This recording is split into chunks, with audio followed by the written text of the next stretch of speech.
Good evening, everyone. My name is Jaina Alexander. I am one of the two founding artist directors of Thumbprint Studios. Tonight, I actually have three lovely guests with me, and we will be talking about names, the butchered, the misarticulated, and the anglicized. We are going to do something a little bit different tonight. We're all introducing ourselves, specifically because we are talking about names.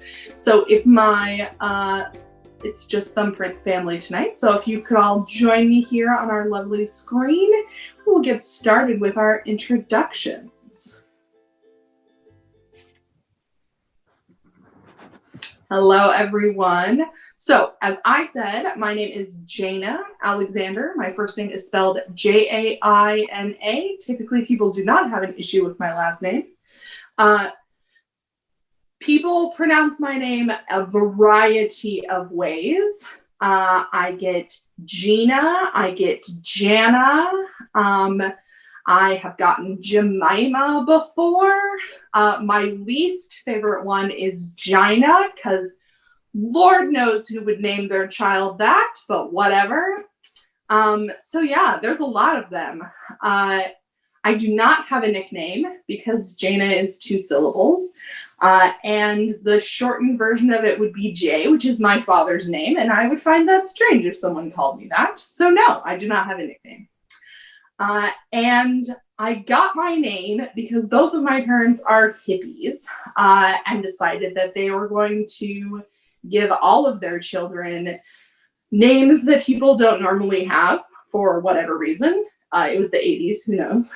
And my father liked the song Jane by Jefferson's Starship, but Jane was too common, so they went with Jaina. Additionally, my father is one of 8 and my mother is one of 4, and all of them have J names. My entire family of 5 has J names, and my sisters, we all have rhyming middle names. So there's a lot of complexity with that. So that's me and about my name. Who would like to go next? I can go. So, hey y'all. My name is Victoria Melkonyan. I usually anglicize it when introducing myself just to make things easier, which would be Victoria Melkonyan. My nickname's Vic. That's what most people call me. My family's from the Middle East. That's where that comes from. I'm named after my great-grandmother, who is and was a force to reckon with within her little village. And yeah, that's all I'll say for now. Excellent. Love a person named after a strong woman.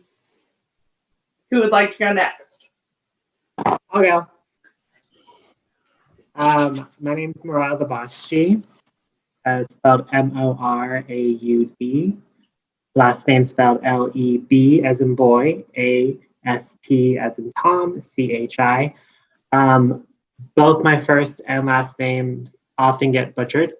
I've heard, for my first name, I've heard Moraud, and oftentimes a very subtle version of my name, which is Moraud as opposed to Moraud.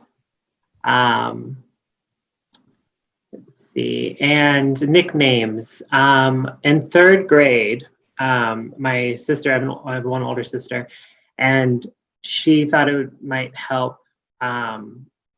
She gave me the inspiration to have the nickname Mo, so just the first 2 letters of my name.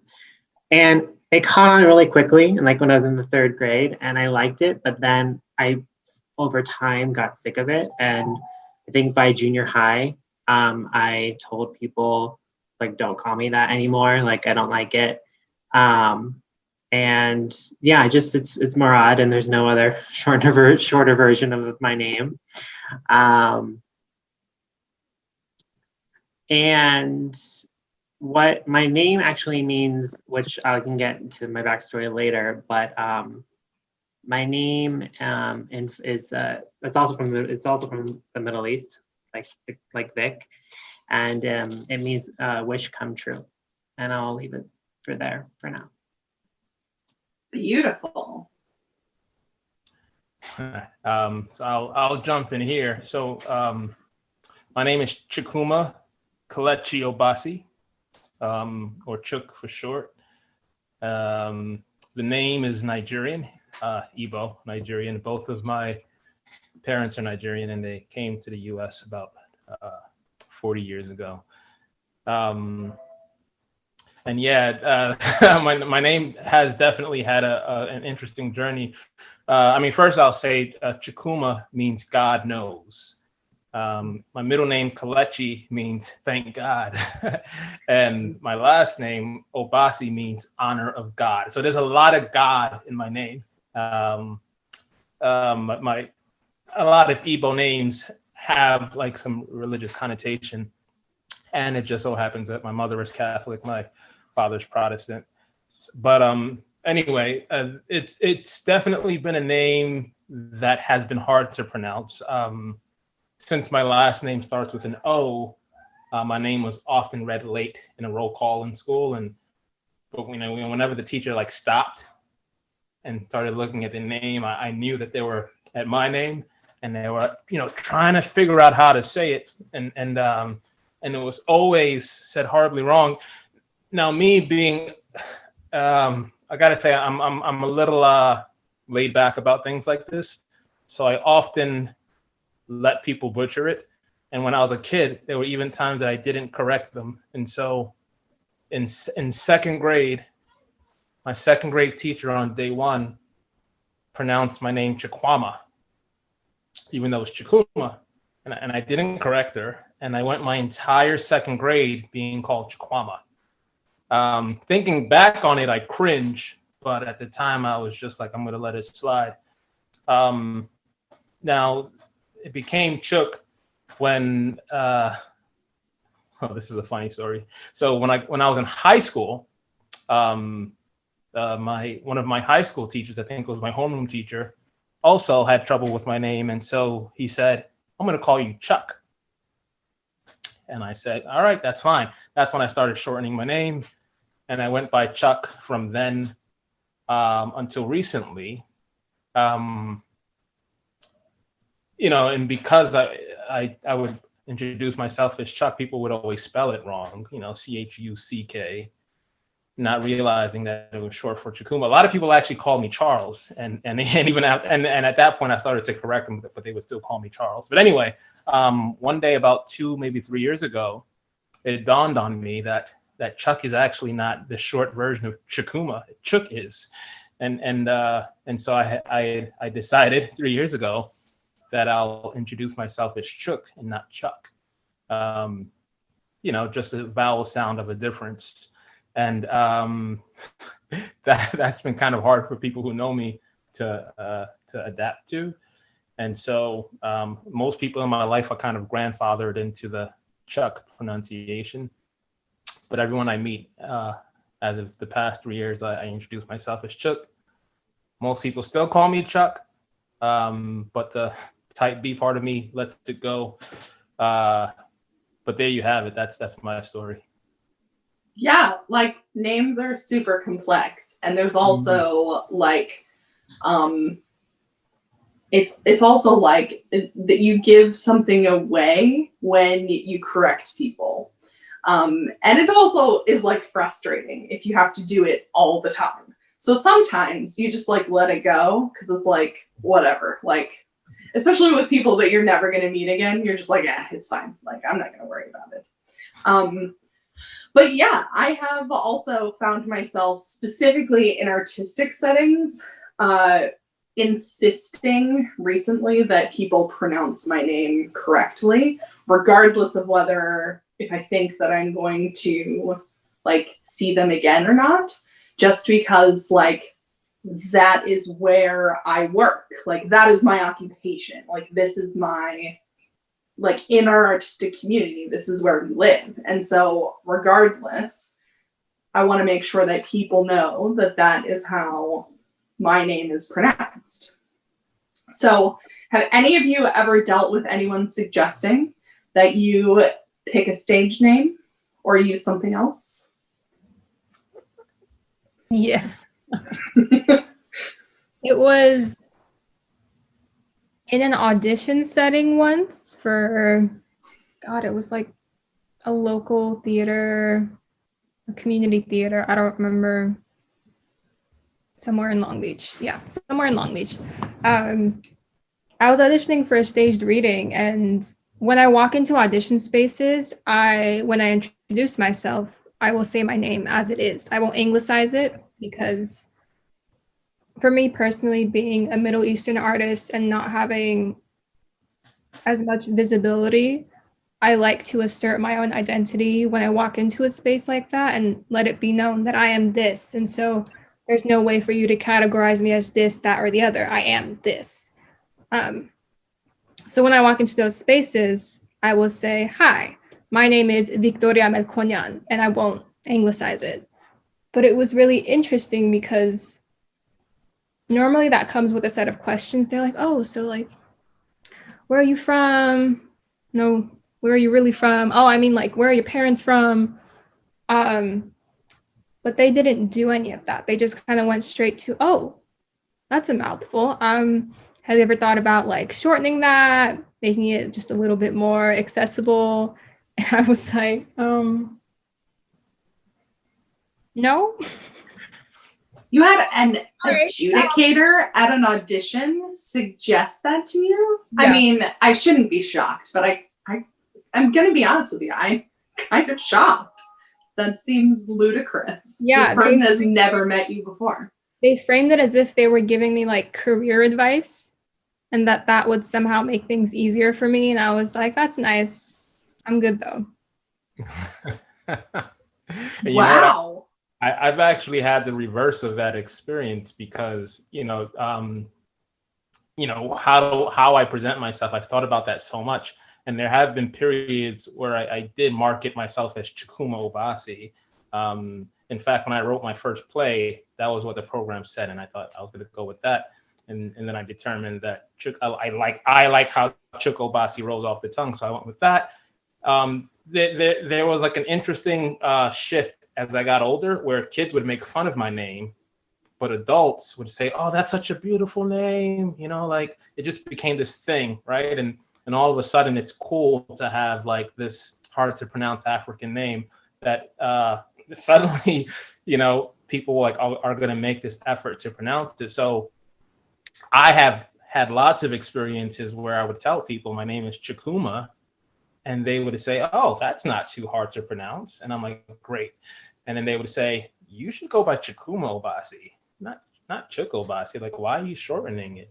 And so me hearing that's something I told myself many times before, but I made a decision that I want to shorten it, and it was a decision that was on my own. And so I think it's funny when people tell me that I should be proud of my name, my full name, as if I'm not proud of it, Yeah.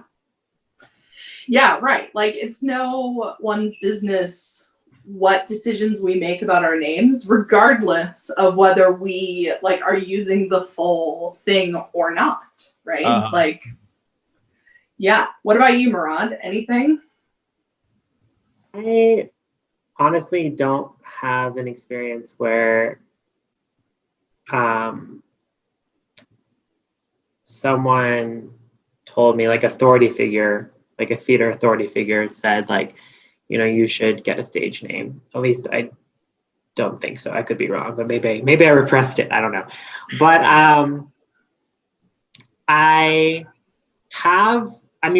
that's actually a question that I've asked myself because my first and last name is, not a Western name. And I thought like, should I use my birth, and so I'm adopted, and my birth mom named me Naveed. So I was like, maybe that. But I also have a middle name, which is Devin. So I was like, maybe that. But then I was like, well, what about the last name? That's still a mouthful for Western culture. And I was like, should I do Cher, like something like Cher, where it's just like one name, no last name? Just a mononym. Yeah. So the questions weren't coming from anyone else but myself more than anyone else. which is really a tragedy when you think about, like, these are the questions that people of color get asked, not just asked from external sources, but they ask themselves, because this is the world that we live in America. And it's not equal. It's not fair. Nope, not at all. So I've actually had the opposite experience. So I went to school for opera, and in America, they hire more European opera singers. It's like kind of a like houses want to hire European singers. So if you have something that people would consider like exotic or ethnic of a name, then like that's something that you want to keep, because then people might assume that you're like European or something. So I actually had a professor outright tell me that that I should just let them believe that, because I would probably get more roles. Wow. Which seems like, and I mean, I have a lot of privilege, even though, like, being a white person, even though I have a different hard to pronounce name. I don't think it's that different or hard to pronounce, but you know. But I think that is like the leading example of that, is that other people of color are told to change their names because people can't pronounce it all the time. But I'm told to keep it because that might make me more ethnic and then people would want to hire me. Mm-hmm. The double standard. Absolutely. Yeah. Yeah. Wow. You know, it's just funny, like, you know, to think that you come to a point in your life where like you got to be strategic with your name, just to like go about in the world and get work opportunities and all of that, you know, and who would think that like your name might come across as a novelty to a group of people. And but yeah, that's I just call it funny. Right. Yeah. Because it's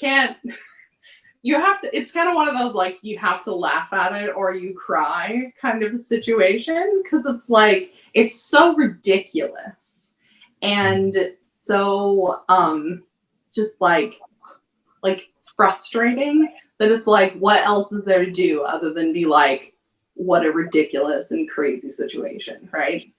Mm-hmm. Mm-hmm.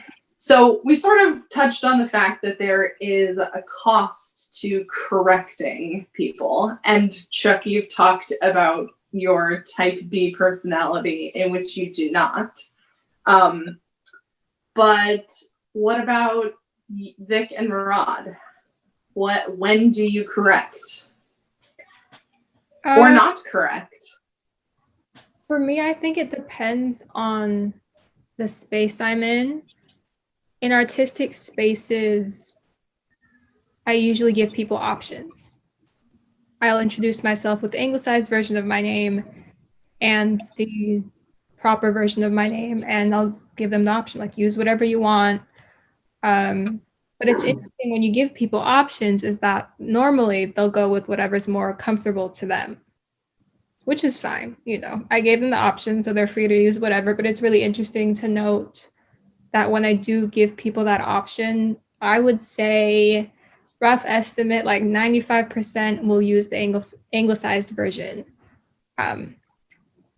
which, you know, I've lived 23 years with this name. I've heard it used in various capacities. I'm just kind of like, all right, this is the space we're in. This is how people receive my name and what that means.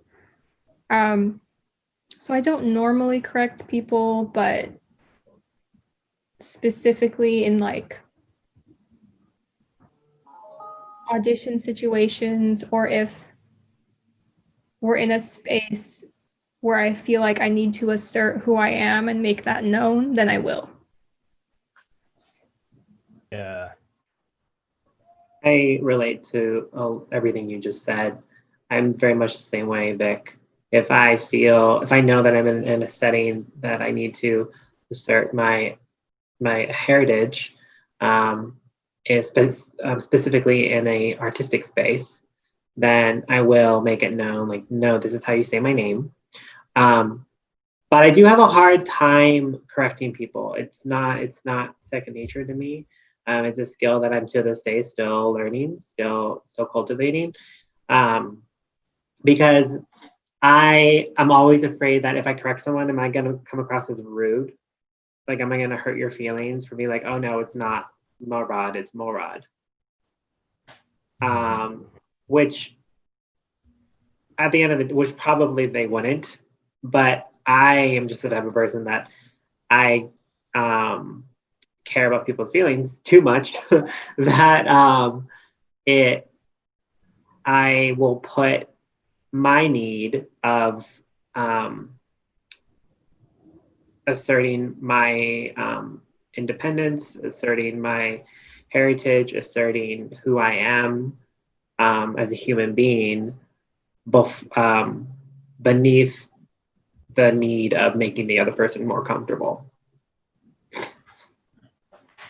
Yeah, when I was younger, I used to do this thing because my family all have J names. I used to introduce myself as Jaina, but then used to say, but call me whatever, but if you say a J name, I will answer, which is true. But just because, in everyone's house, everyone's mom goes through all of the names of everyone before they get to yours, right? So if I know that someone is trying to address me, if they say a J name, I will answer. But it got to a point where I was actually we were doing a name game, like a send and receive thing, where you said your name when you caught the ball, and then you said the other person's name when you threw the ball.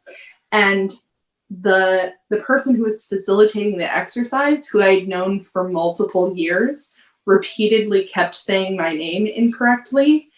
And I stopped the game and was like, this is my name. You've known me for this many years. You need to learn how to pronounce it correctly. And then immediately restarted the game. And then ever since then, I haven't said I will answer to whatever J name, because I found that so frustrating that we were in a room full of colleagues, and it was like I knew and everybody else in the room knew that this person had known me for that long, and other people were saying my name correctly and this person was not, and it was just like, no, I'm finished with this. So I've stopped saying that. And I'm also in my 30s now. So I think once you get to your 30s, you're just like, whatever. I'm not, I don't care about your bullshit or you thinking that I'm rude anymore. There just comes a point in your life where you're like, I can't deal with this. And so, that I hit that point. And so I have decided that is what it's going to be. So I now correct everyone, just on precedence. Yeah, so we do. Oh, I'm sorry. Go ahead. No, I was just saying, you do got to draw a line somewhere, and I think it's cool to hear that, because it's a whole nother circumstance when someone has heard your name many times, and when it's still being said wrong, that that really comes across as a lack of regard, and that's distinctly different from an introduction. And that's something I I'm just gonna say it reminds me of how Kamala Harris was treated, where even journalists were pronouncing her name wrong, and that read to me as blatant disrespect, because if you're a journalist, you're people are going to watch you on TV and take your cue as to how, but anyway, I digress Yeah. a bit. Well, and let's be real, even her colleagues in Congress have been saying her name incorrectly, and they work with her all the time. That's actually why I thought about doing this live stream. Because people were mispronouncing her name so much, and I was like, we got to talk about that because it was like a whole thing. Not a hard name to say. Not at all. No. Why? Like, how? Truly, how? Yeah. Yes, absolutely. So we do have a question from one of our commenters. They ask, if a name can be viewed as a novelty, does that mean that people view humans, performers, job seekers as novelties as well? I don't know if I would personally use the word novelty, but I think that I've been in spaces and I've had conversations specifically about the theater world in which non-white people get tokenized because, especially because of the conversations we're currently having in the country about theater and about how Eurocentric and westernized it is. A lot of these theater companies and institutions and this, that, or the other, they're all trying to present themselves as sort of being inclusive, woke, whatever the term it is that they want to use. But I think that a lot of these spaces, which are inherently very white spaces, they get caught up in the presentation of it all. And so I guess you could call it a novelty in that sense, in which like they take like one person from this group, another person from that ethnic group, another person from that racial group, whatever it is. And they're like, okay, so like we've hit all the marks. Like, there we go. We've got one person from over there, one person from over there. We've got the whole globe covered. We're good. That's when I think you get into this sort of like novelty tokenized space. And I think it would serve the theater world better if we were just a bit more honest about that and really investigated why these theater companies are currently trying to like advertise themselves as these like woke inclusive institutions instead of like getting down to the roots of like what all these issues are and why theater is such a white, straight, cisgender space. Like, why does it have to be that? Yeah. And I'll jump in and say I have absolutely felt like a novelty as a person and as a performer for most of my career, and certainly in school. And to Vic's point, I mean, I went to a college that was about 87% white, and a lot of those people that I interacted with had never seen a black person before college. And so, when productions were put up, I was brought in when they wanted someone who can do like a Morgan Freeman impersonation, or who can like, play into some stereotype about like my body parts, or like how cool I am, or how well of a dancer I am. And that was what it was like, and that was always what it was. And I chalk it up to, there was an unfamiliarity with what they were seeing. And so to engage me, they had to rely on, what they see, what they hear about in the media. And so most of my friends who would see me in like some sort of like some special thing, like you would only see me on stage when I'm like the pimp or like the thug. And after I graduated, it was a lot of that as well. And so, yes, we're like becoming like more conscious as a community, due to like unfortunate circumstances in our nation and in our world. And yes, people are making statements and trying to be inclusive and things like that. And yes, it comes across as performative often. And I think that's because it's just so clearly reactive. And, that doesn't change the fact that the unfamiliarity will still exist. And as long as that exists, I will feel like a novelty. Hmm. Yeah.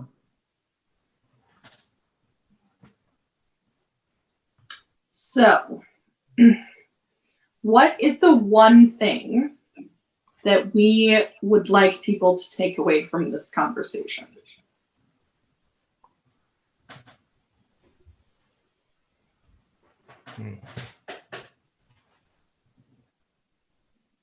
Well, I'd say that names matter.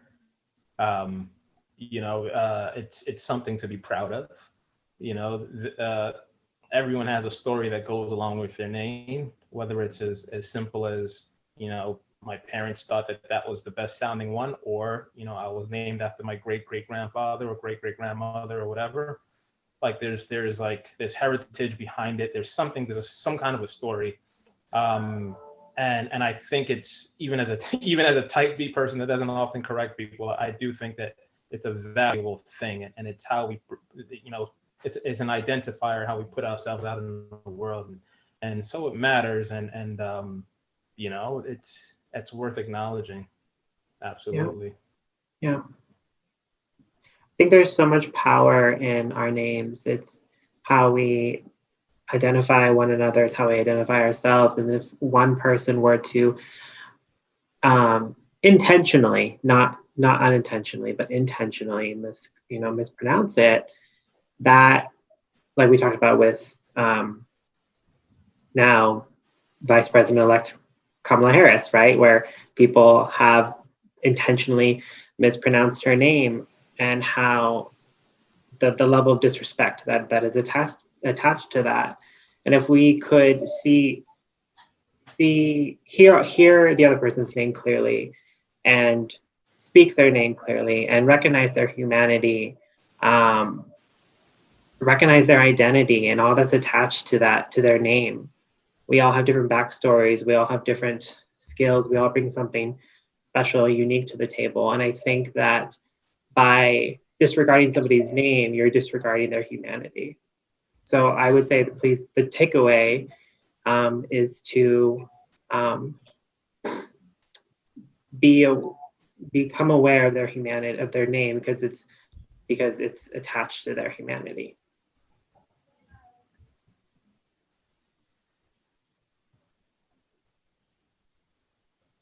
Beck, you got anything? I think as I get older, and especially with the current situation in the Middle East regarding Armenians and what's happening right now and how we're being settled and colonized and under genocide in real time,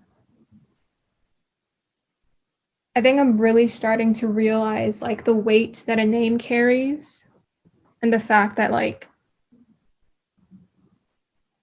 for those of us who come from certain cultural and ethnic, racial backgrounds, like your name can be an indicator of like the long line of ancestors that have stood behind you and will stand behind you for as long as you live. And I think that that's so important and so powerful. And really just for myself personally, I think moving forward, I'm going to feel that weight. I'm going to let it be known what that means to me. And everything that my ancestors have gone through and everything that my people are currently going through, that means something, regardless if we get worldly recognition or not. So to all my folks who have difficult names or whatever it is, I'd say own it. Yeah. There's this really excellent clip of Hassan Minhaj talking about he used to do a Q&A after his late night show where he talks about, someone asked how he decided to go on Ellen and talk about how his name is actually pronounced, because he used to let people pronounce it Hassan. He said that it wasn't anything that he planned. But when he went on Ellen, he brought his parents with him. And when Ellen said his name incorrectly, he saw his mother in the audience cringe. And so he thought, all right, this is the time. And the quote that I really love from that whole talk with Ellen is, he says, if people can learn to say Timothy Chalamet correctly, they can say Hassan Minhaj. And I was like, yes, absolutely. Like, and also in the clip that we posted last week with Uzo Aduba talking about her name, where her mom says, if people can learn to pronounce Tchaikovsky and Stravinsky. So those are all, Western names that people, are perfectly fine with learning and adapting to. But when people come on the scene with things that they think are like too complicated, they're all like scared of it and like unsure. And so I think that if people are unsure of how to pronounce my name, at least, all you have to do is ask. I'm sorry, I didn't hear exactly what that was. Can you pronounce it again for me? I would much rather that than you trying to look at me quizzically and butcher it. Like, that would be great. You know what I mean? Just ask. It's fine. I'm going to get it. It's cool.